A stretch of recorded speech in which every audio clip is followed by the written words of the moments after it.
me a little bit about yourself. I did look at some of the things, and I see that you are describing yourself as a fourth generation Oklahoman, father, missionary, veteran. Tell me a little bit about yourself. Yeah, so I've grown up in the state of Oklahoma. I've only been out of Oklahoma a few times for excessive amount of time. For twice for military stuff. No, I'm sorry, 3 times. I've done a lot of disaster relief. So doing things with FEMA, National Guard, different states, National Guards, things like that. So really, the majority of my adult career has been like humanitarian efforts. Right. So I've done some activities with schools and school boards. Been involved in sports programs. My brother was always in sports growing up. I was in sports growing up. So I try to maintain relationships with the schools and their activities like that. Been active in like schools, helping out with their bands and their arts programs, things like that. So that's one thing that I really want to work on is schools and getting them the appropriate funding so that our kids can flourish the way that I believe they deserve to flourish. Mental health is a big thing. Growing up, my dad had an experience with the Murrah bombing. So right. he was one of the first responders that responded to that. I mean, like one of the very first guys up there. You say in Oklahoma? Or? It was in Oklahoma City. Yeah. Yeah. I was there. I was actually there. And so it was like you were there. Physically, I was there. Wow. within a few hours after it happened. So and I sat there for about 2 weeks. Oh, you were reporting, yeah? Yeah. Okay. Yeah. And so it's something that I experienced the things that he experienced. And so it was just one of those things that I really drew myself towards helping people with mental health issues. I have advocated on behalf of families that have had to fight those hard fights. So experiencing that, between dealing with mental health, being involved in education, other humanitarian efforts, recovery. This time that we're dealing with right now, next month, November, there's an expectation that people aren't going to receive their SNAP benefits, which is a big deal. I don't know if we've ever dealt with anything like that since the Depression. Do you believe the fact that our immigrants are getting a big portion of that, illegal immigrants? Where do you stand there? Because I believe, and I think I have seen enough, that a lot of the benefits paid out, and in my view, it's irresponsible, fiscal irresponsibility towards the American people. Just shove out money to anybody, basically. Where do you stand on that? Right. So, really, I'm going to hold my position as humanitarian. I think that regardless of what the government does, I think that churches and nonprofits still have an obligation to those people, right? But that's not on the taxpayer dollar. I don't believe that the American taxpayer should have I don't think they should be forced to pay for things that don't necessarily benefit American people, right? Right. Although I do believe that there could be certain contributions made. So there are federal funds that come out of a program called Title 4D, and they deal with families and the family courts and things like that. I think that a lot of those funds could be pooled in order to have faster processing for immigrants and for having a better vetting process for them. So I think that there's a way that we could appropriate funds to make them Americans, and so we can uphold America first within that. Right. So I think that it's it's possible to improve the process, to use the funds that we have, and to ensure that those people have quality lives as well. We need to get the government open. I understand that, it for me it's just hard to deal with the fact that we have over the last few years gotten 10, 12, some say even more in here, and American taxpayers can't really. How do you see that? So you want to stay with the humanitarian, but there's also the other side of it, that at some point, if we don't deal with it, we're going to go bankrupt. Right. So we get into there's a much greater number of people that are living in poverty, and it's difficult to tax those people for benefits that benefit all of America. Okay, and then we have people that make exponentially more, and they don't want to accept the responsibility for helping out people. And I'm talking about Americans, right? I don't feel like that I would die on the rock of letting everyone come in and making sure that everyone has everything that they could ever want. I don't think that's the rock that I would die on. Right. I think that it should be clear that there are rules to be followed. Right. I think that Americans should respect those rules. I think that both sides should, or any side should respect those rules. Right. Again, I'm not this xenophobe. I'm not this person that doesn't think that anyone should come in. I think that people should come in, and they should be respectful of the process. They should be respectful of the American people. I think that if there are emergencies, then that's something that should be tended to, and I think that we should be able to increase our capacity to deal with those emergencies. One thing I see here, you pledged a what you call a grassroots campaign. Right. Would you like to talk a little bit about that and how other politicians, because in my view, I'm a regular person. I'm not a journalist. I'm just judging from what I see from outside. Right. Yeah. And I see young Congress people coming in, and they're coming in dirt poor, and 4, 5, 6 years later, they are multimillionaires. Yeah. Now, can you explain that to me? And what's your stand on that? Because you're fairly young. How old are you, Phil? Yeah, 32. Yeah, so you're a fairly young guy, and going to Congress or Senate or whatever can't just be you're going there to enrich yourself. But unfortunately, what most of us out here see, that's what's happening. And it's on both sides. So it's not just the Democrats or the Republican. It happens everywhere. And what's your take on all this? So I've seen a lot of this. So I've been active in the world of church the majority of my life. I've worked with a lot of nonprofits, and I've seen people go from having very little to having a lot, and then not caring about people. So really, that's my position. So I've obtained this disdainment towards that type of character. My campaign, I'm not allowing people to donate anything to me.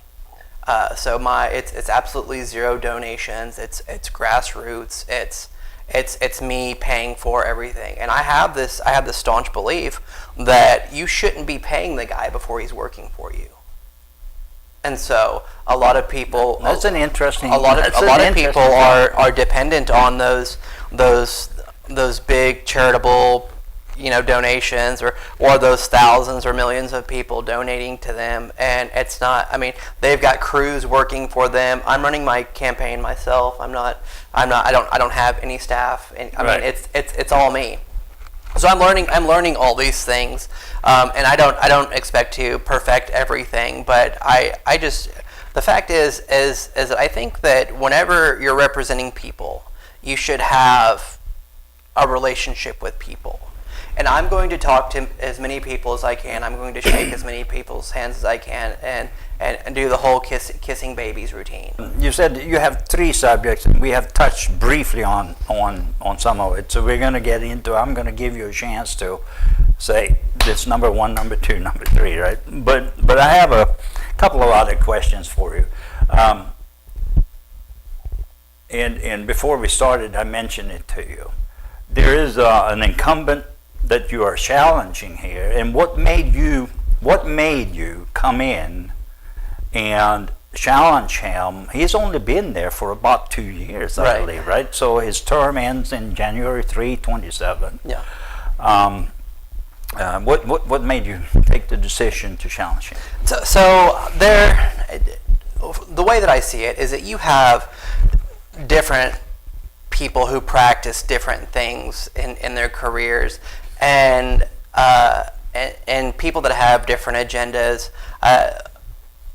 The incumbent's career and his position is very much cattle and land, from what I've seen. Right. And not so much people. I'm not saying that cattle and land don't have certain considerations for farmers and ranchers and people in agriculture. The movement that I'm trying to make will also benefit those people. So the third thing that I wanted to talk about kind of mixes in between the other two that I've talked about, is social safety net, being Social Security, Medicare, Medicaid, things like that, and the education and the well-being of children. Right. So the third thing is really wrangling the mental health pandemic, the issue that's going on with Oklahoma. We have extremely high numbers. We're one of the top 5 in depression. We have the highest number of incarcerated women in the United States. We have one of the highest divorce rates. These things impact children. They impact mothers and fathers. There are lots of things that we can do about this to ensure better quality mental health in those people. So these mental health issues cause people not to want to go to work, not to want to go to school, perform poorly in work and at school. It causes them to lack sleep, and we're not handling the whole mental health issue the right way. So I mean, that itself has impacted our economy, has impacted our education system, has impacted our relationships, and it's something that needs to be addressed. And I think that there's a stigma with mental health disorders that people don't really want to face. Right, but don't you think that some of that mental health, and especially when it comes to depression, don't you think that is also coming from years of poverty, and people has lived in poverty for a long time? I mean, I'm looking at the median income here in Henryettan is just 32 to 35,000 or something like that, and that's an income you really can't live on. So people are really struggling. Don't you think that some of the mental issues can also come from that years of pressure? Where's my next bite of food going to come from? Right. And obviously also, and I'm going to ask you about that, but I think also petty crimes. Yeah. Somebody who had a little bit of weed in the pocket and they're going in. And I don't know how Oklahoma is on that now. I guess it's a little more open. But how do you feel about that? Do you think, you mentioned there's a lot of people we have high imprisonment. Why do you think that is in Oklahoma? Yeah, so I think it goes to, one, the social safety nets being weak. Right. I think so. Two is because those social safety nets are weak, we develop a populace that is unwell in their mental health. Right. So yes, people are going to try to better themselves. But if they're unappealing towards an employer, and they're facing constant denial, you're going to scratch to get what you can get. Right. And so that ultimately leads to a lot of petty crimes. It leads to drug use, whether it's minor or major drug use. Most people are going to do what they can do in order to try to at least feel better. Right. So I think that one thing that we can do is try to improve mental health resources, ultimately affecting the things like petty crime, ultimately affecting the things like divorce rates and domestic disputes and things like that. You call the current climate a partisan tug of war? Yeah. So it's how do you define that? A lot of the psychological stuff that I've talked about,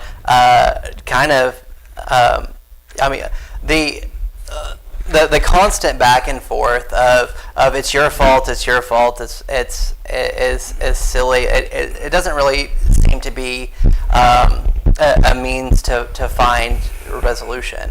Right. And a lot of it becomes this. Sometimes it becomes arguing with a brick wall. Yeah, but if you got elected, how do you see yourself go up against somebody like AOC, who I think got so unhinged that they. Right. So I would be direct in the divisiveness. I see AOC as extremely divisive. I don't see her trying to find resolution.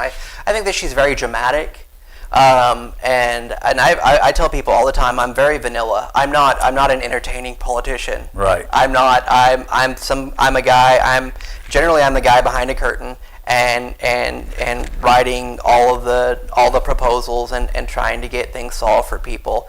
I'm not the guy to be entertained by on TV or on the internet.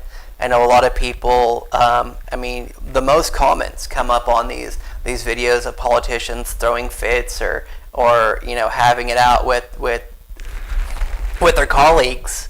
And right. So that's not me. I'll argue something to the point. Term limits, where do you stand there? I think term limits are appropriate. I think I would say three to four term limits for congressmen or state house reps, and I want to say 2 term limits for senators. I want to say that's okay. So why would you then give 3 or 4 to House representatives? They're shorter terms. They're short. Yeah, Senates are 6 years. Right? Yeah. Okay. All right, that makes sense. So that would be 12 years maximum. Yeah, and if you want to run if you want to move from being a congressman to being a senator, I think it would be okay. But there, once you're done with your 12 years, 8-year plus your 12-year, that's 20 years. I think you're done. Right. Yeah. I personally think that 20 years is too much. Yeah. You should get 2 or 3 terms. The president never gets more than 2 terms. Right.